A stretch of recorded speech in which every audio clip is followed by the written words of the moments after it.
Daniel, capítulo 10.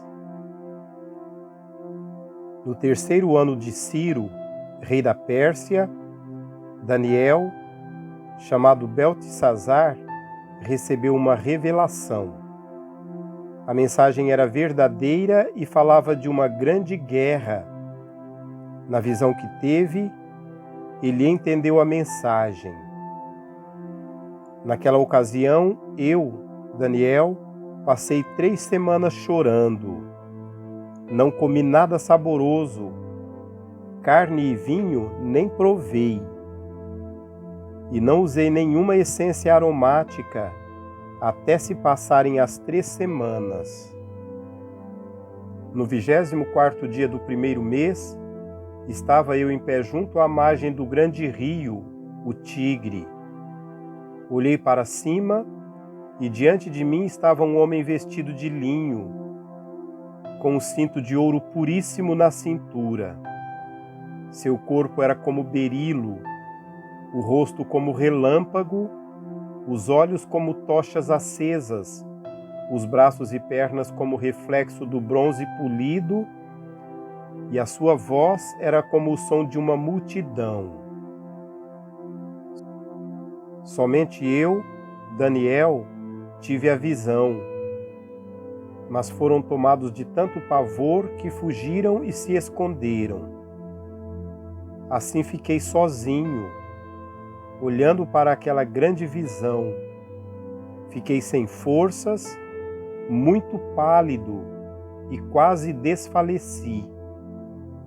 Então eu o ouvi falando e, ao ouvi-lo, caí prostrado, rosto em terra, e perdi os sentidos. Em seguida, a mão de alguém tocou em mim e me pôs sobre as minhas mãos e os meus joelhos vacilantes. E ele disse: Daniel, você é muito amado. Preste bem atenção ao que vou lhe falar. Levante-se, pois eu fui enviado a você.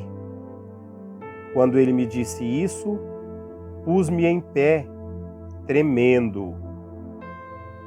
E ele prosseguiu: Não tenha medo, Daniel.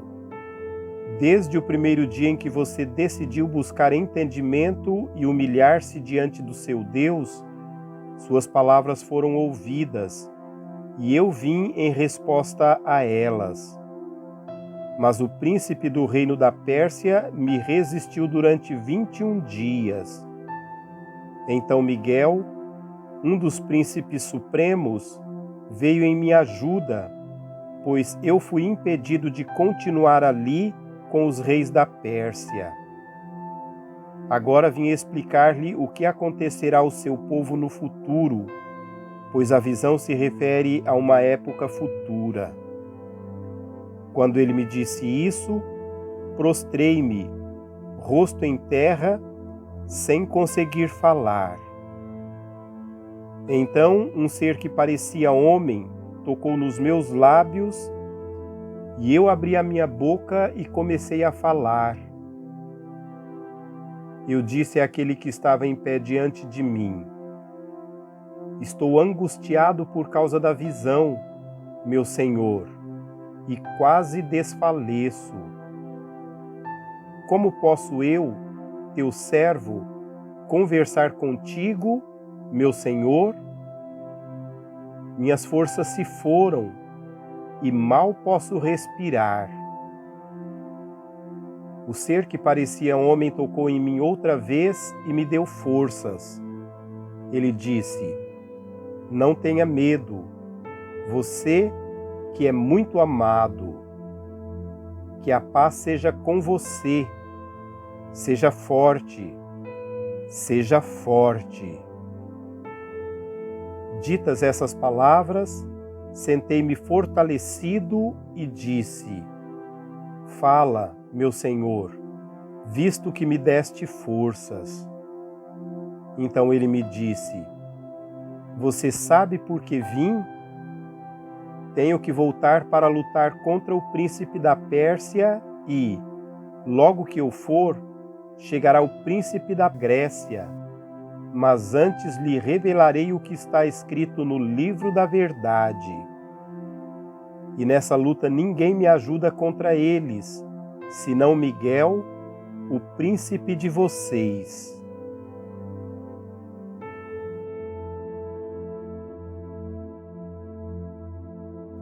Capítulo 11. Sendo que, no primeiro ano do reinado de Dário, rei dos Medos, ajudei-o e dei-lhe apoio.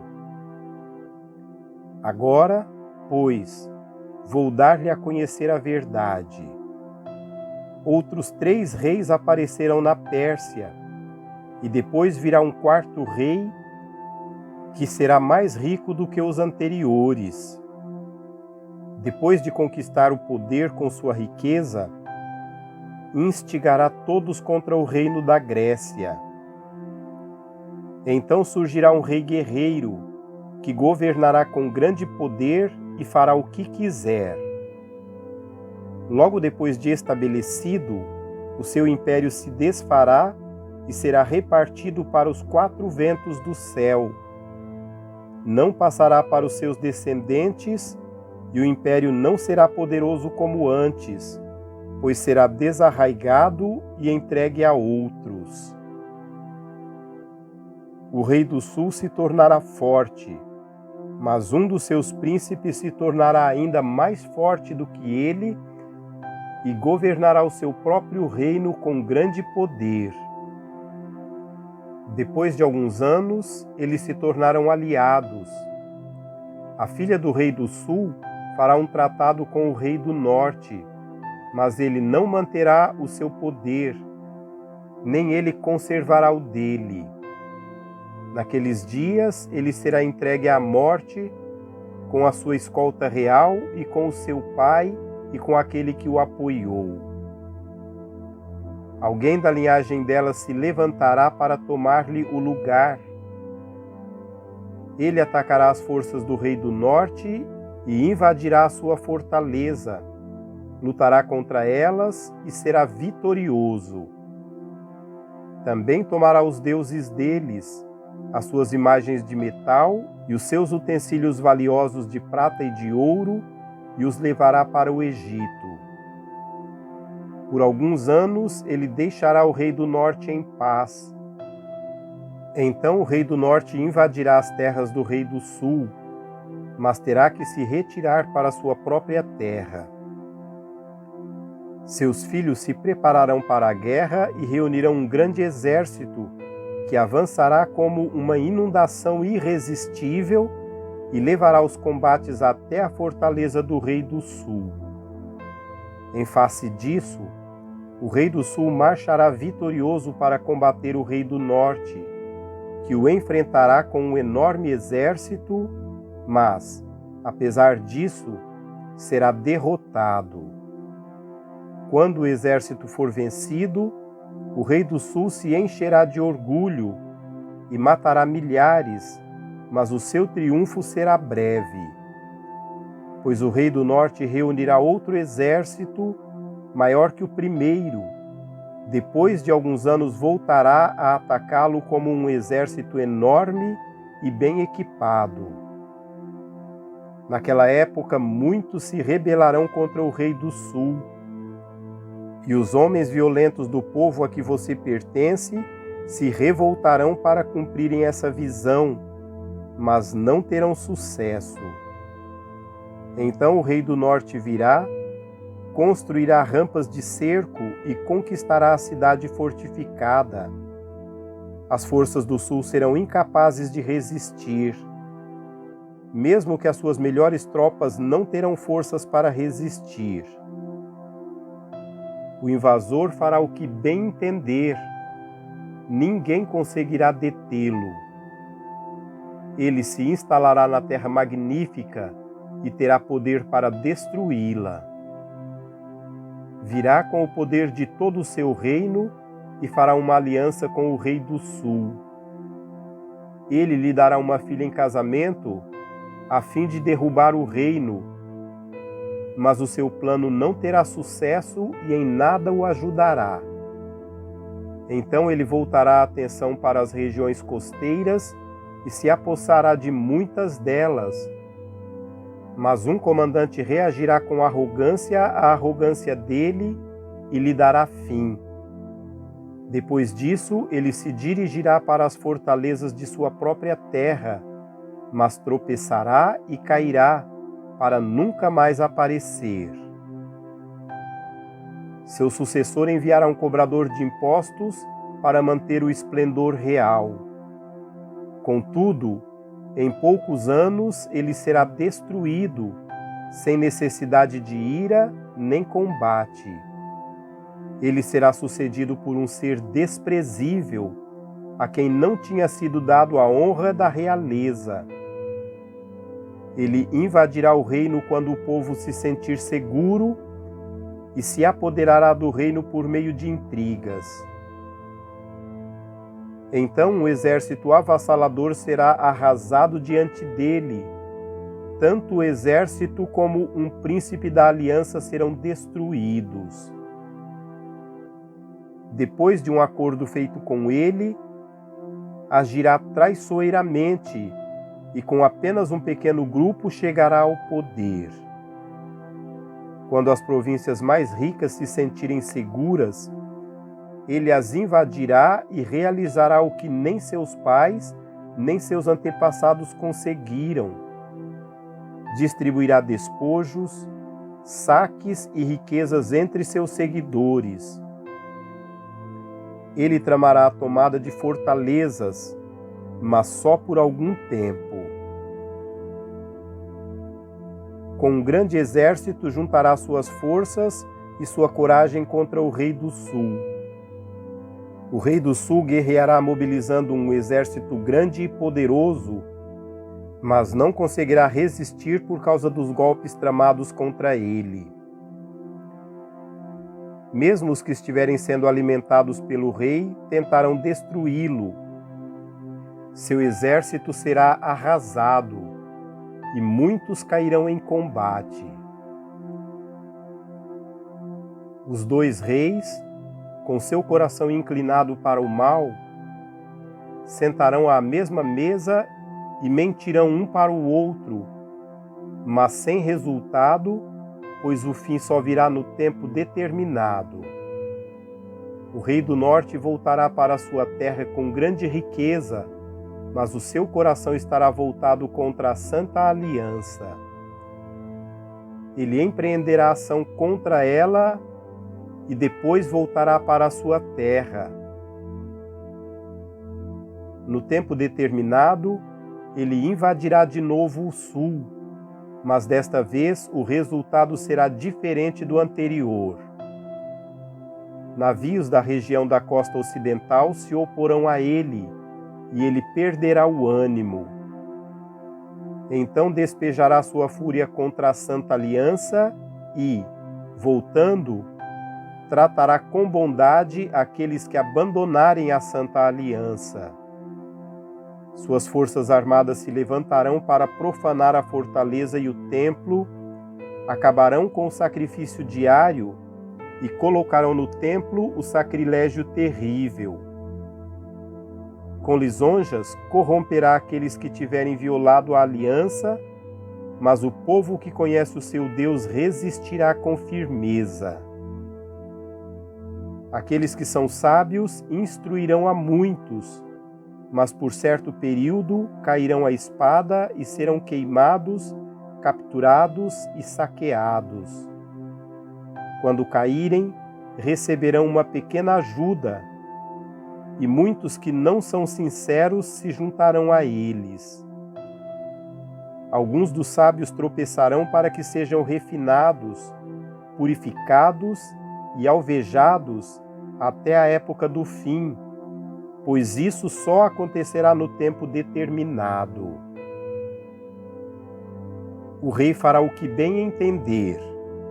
Ele se exaltará e se engrandecerá acima de todos os deuses e dirá coisas jamais ouvidas contra o Deus dos deuses. Ele terá sucesso até que o tempo da ira se complete, pois o que foi decidido irá acontecer. Ele não terá consideração pelos deuses dos seus antepassados, nem pelo Deus preferido das mulheres, nem por Deus algum, mas se exaltará acima deles todos. E em seu lugar adorará um Deus das fortalezas, um Deus desconhecido de seus antepassados. Ele honrará com ouro e prata, com pedras preciosas e presentes caros. Atacará as fortalezas mais poderosas com a ajuda de um Deus estrangeiro e dará grande honra àqueles que o reconhecerem. Ele os fará governantes sobre muitos e distribuirá a terra, mas a um preço elevado. No tempo do fim, o rei do sul se envolverá em combate, e o rei do norte o atacará com carros e cavaleiros e uma grande frota de navios. Ele invadirá muitos países e avançará por eles como uma inundação. Também invadirá a terra magnífica. Muitos países cairão, mas Edom, Moabe e os líderes de Amon ficarão livres da sua mão. Ele estenderá o seu poder sobre muitos países. O Egito não escapará, pois esse rei terá o controle dos tesouros e da prata e de todas as riquezas do Egito. Os líbios e os núbios a ele se submeterão. Mas informações provenientes do leste e do norte o deixarão alarmado. E irado partirá para destruir e aniquilar muito povo. Armará suas tendas reais entre os mares, no belo e santo monte. No entanto, ele chegará ao seu fim e ninguém o socorrerá.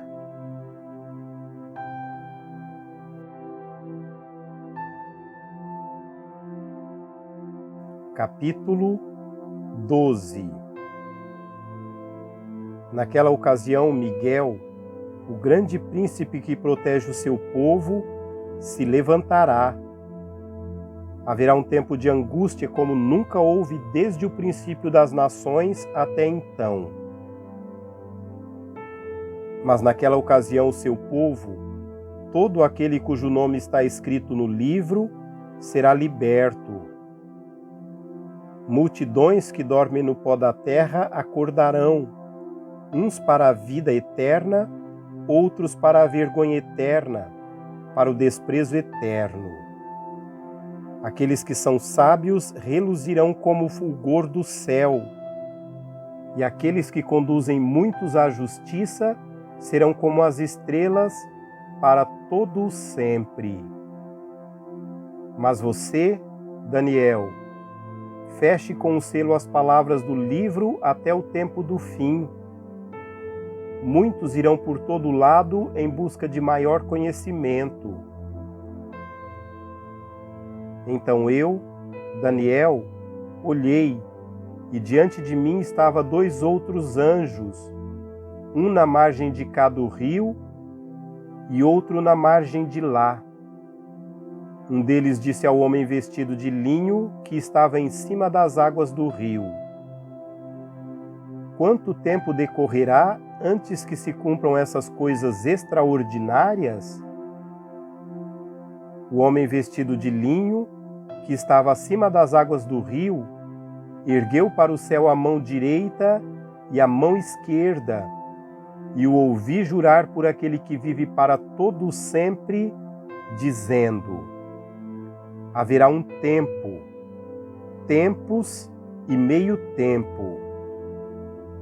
Quando o poder do povo santo for finalmente quebrado, todas essas coisas se cumprirão. Eu ouvi, mas não compreendi.